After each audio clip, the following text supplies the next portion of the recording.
Welcome to Gold Derby. I'm Senior Editor Denton Davidson here with Thomas Nellen, Makeup Department Head for Killers of the Flower Moon. Thomas, this is a movie of epic scale from a legendary director and Martin Scorsese. So, what were those early discussions like when you were approached to work on this film, and how much did you know about this story prior to getting involved?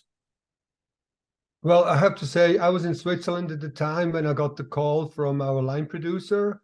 It was 3 o'clock in the morning, and I guess Daniel thought, I give him a call at the end of the day, which would mean 6 o'clock in New York or or LA.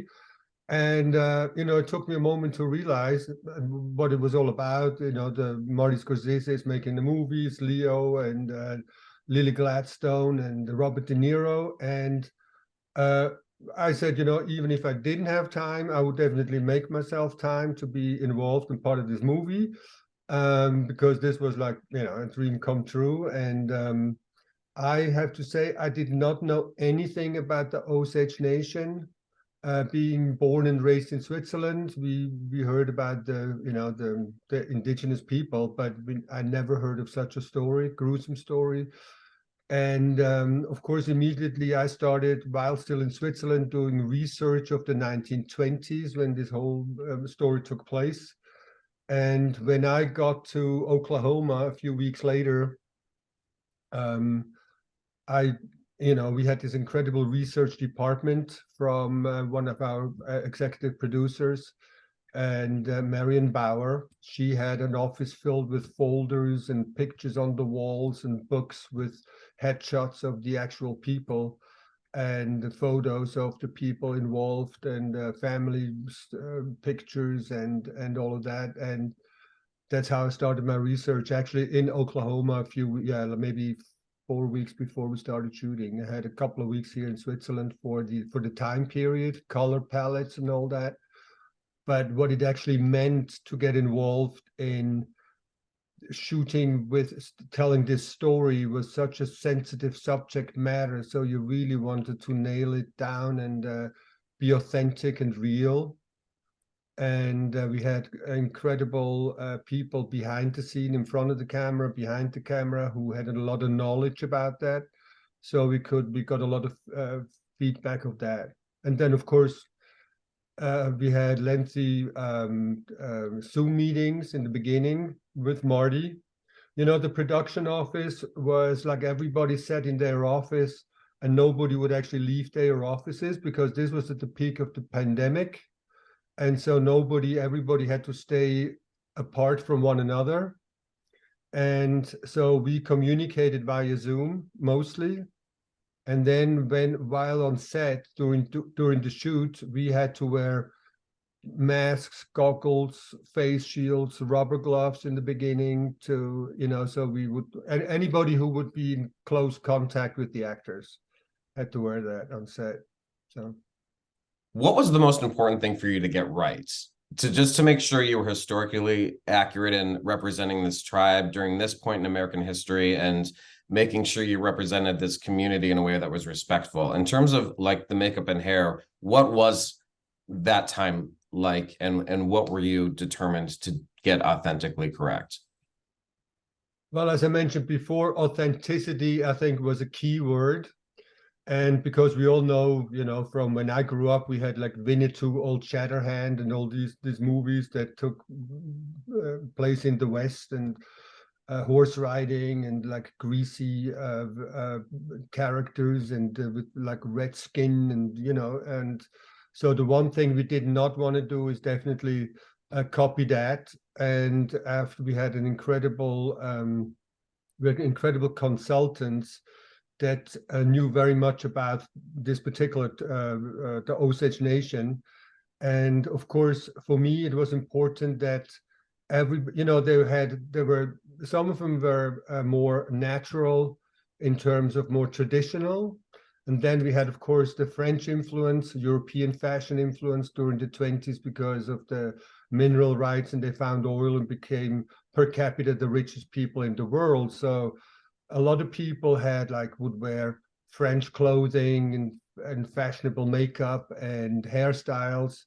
and yet at the same time they would always wear their blankets as a traditional thing. And so we had to divide the people. We made groups like the traditional ones, the fashion orientated ones, the town folks, the hoodlums, the men, and for me most important was that, with especially with Molly, Lily Gladstone, that during the movie, when she goes from healthy to almost dead, that we don't feel the makeup, so it's like natural. It comes across as natural, so we feel skin.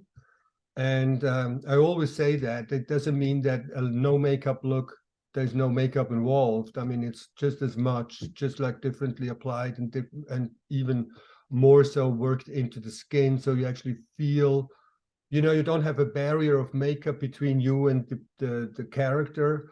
You can actually feel with the person, and you can identify with the character, so you feel like you're close to that person.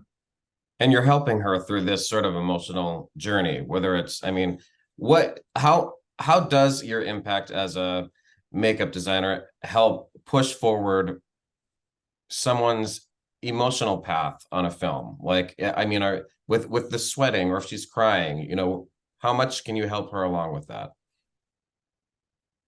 I mean, it always depends on the actor. Some people, they don't, they say like, you do what you do, that's your job, and I'm not saying anything.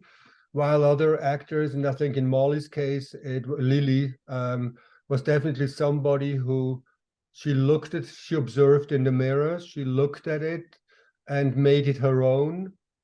And of course, it's a collaborative team effort. So you have discussions. We had makeup tests prior to shooting. How far do we want to go from when to when? Where would we start she's getting paler and the circles under her eyes, and the sickness, the dry lips, or the teary eyes. And she was definitely somebody who made that her own, and I'm pretty sure it had an impact and helped her in her performance. And talk about the team's work with Robert De Niro and Leonardo DiCaprio. I mean, you have to take Leo down a peg. You can't have a Hollywood heartthrob as this character. So who's in charge of Leo's teeth? And and talk about some of those more intricate pieces, and people that worked with him on your team.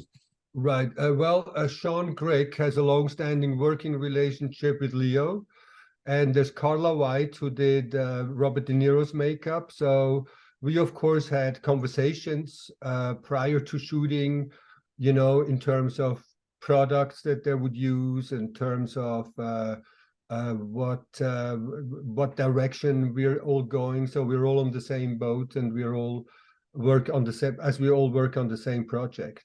And in the beginning, it was sort of I just remember that Sean had difficulties because of her working visa. So we basically started in prep with uh, uh, somebody else standing in, and I was asked to just in the worst case, that if I could step in and take over until Sean would actually be able to come and join us in Oklahoma. And yeah, and then they went, from what I understand, through a lot of